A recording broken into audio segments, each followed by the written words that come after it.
My name is Pastor Francis Ojiambo. I do stay and do ministry here in the slums of Bangladesh. Bangladesh is a slum in Mombasa that has about a population of over 50,000 people. I stay here with my family and I do ministry. God called me to serve His people here, where I'm serving a church, a local church called Deliverance Church, and I'm married. I have a dear wife, Emily, and we are blessed with 3 children. So one of the things that made me to come and do ministry here is when I saw how people are struggling and how demons are tormenting people and the difficulties people are going through, and some of the people are being neglected in the society. It moved my heart, and that made me to come, stay, and do ministry here. So I have been pastoring here a church for this is my 6th year for me doing ministry, but staying here in Bangladesh. I've been staying here since 1996. I came here in 1996. So, but now starting a church, I started a church in the year 2018. So until now, I've been doing ministry, and most of the people I'm serving, some are living with HIV/AIDS, some are not employed. We have drunkardness here.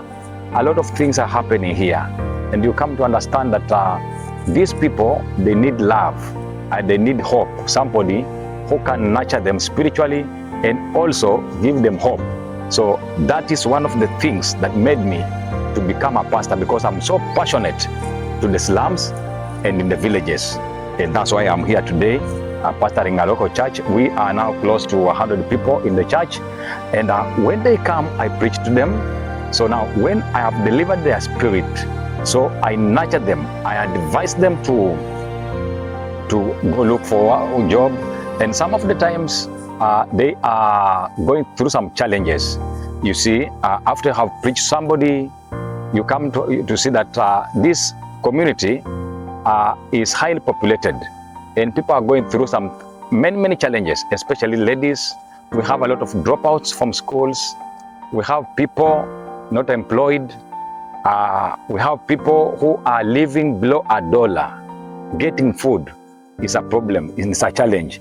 So these are the things that as I minister, it breaks my heart, and I serve God here, serving His people, and giving them hope, and telling them that although we live in the slums and in the villages, there is hope in heaven.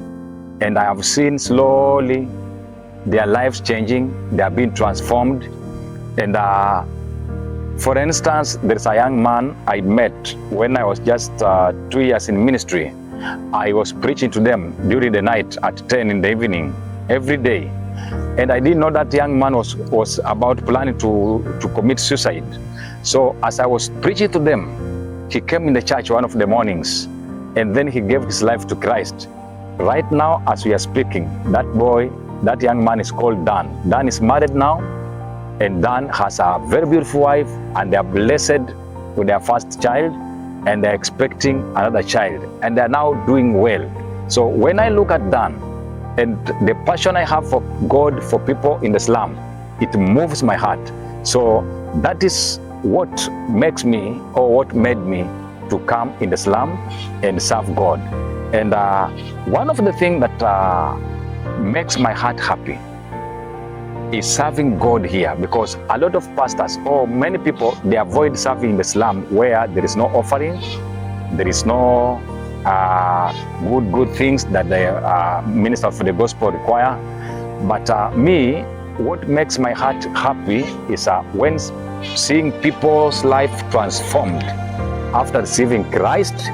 I give them hope, and if God gives me food, I give them food, because here there are 2 dimensions. Number 1, we have a spiritual dimension. People, they need Christ. After they have received Christ, I've taught them the word of God. Now I go an extra mile. If I have some money, I go I buy food.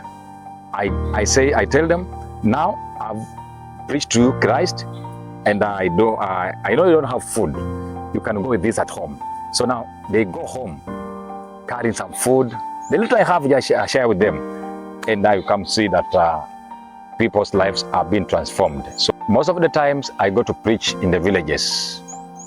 I have been in Mwingi, about 6,000 kilometers away from here. I've been to Mumias. I've been to Samia thrice. I've been to Ikutha. I've been here. And I'm telling you, you go to preach somewhere, you get somebody, a man, a father, no clothes. So I give out my clothes. So now when I come back here, I run to my social media platform and I request for friends because I have followers online. I just write there, I need, if you have some household items, clothes, things that you don't use, they bring to me. Like now this year, August, I received 5 full sacks of clothes that I donated to Samia. So now whatever I do, I request people, friends, well-wishers, they just give food, others they bring clothes, others they bring shoes, and I put them together, I put in the barrels, I take them to the bars, and then I post them and we go. So as we go preach, there are people after they have received Christ. Christ is in the spiritual part. You cannot wear Christ, so I have to give them clothes. So after I have preached to them, I also give them extension, I give them clothes. And then you see people say, I have seen God. Why? Just a friend read online that we need clothes. So that's why I'm appealing. Whenever you see me requesting for any sort of support towards the mission, it all goes for missionary.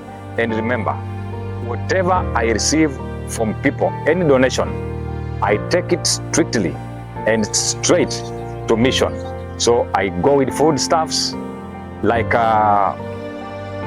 in Samia, I have taken there 2 medical camps, the year 2022 or 2023 and 2024, whereby we mobilize resources, we ask for support from our friends, from my friends, and they buy medicine.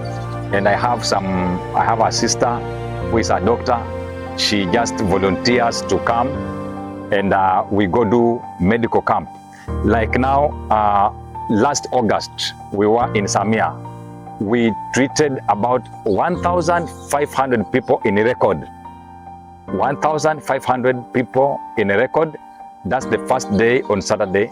And then on Sunday through Monday, went to another station again where we treated about 50. And several were coming during the night to get medicine. So now you see that after receiving Christ, people, they have some other needs like clothes, like food, like medication. So now we have identified some of the sickness, like now backache, and there's some common sickness in the villages there. People, somebody can die, might die because of just medication, 500 or 200 shillings. So when we come together, we have food, we have medicine, and we have clothes. So we have preached hope, and now we show them the hope. We affect them. We touch their hearts. We have taught them the word of God. Now we give them food by hope. We give them medication, that's hope.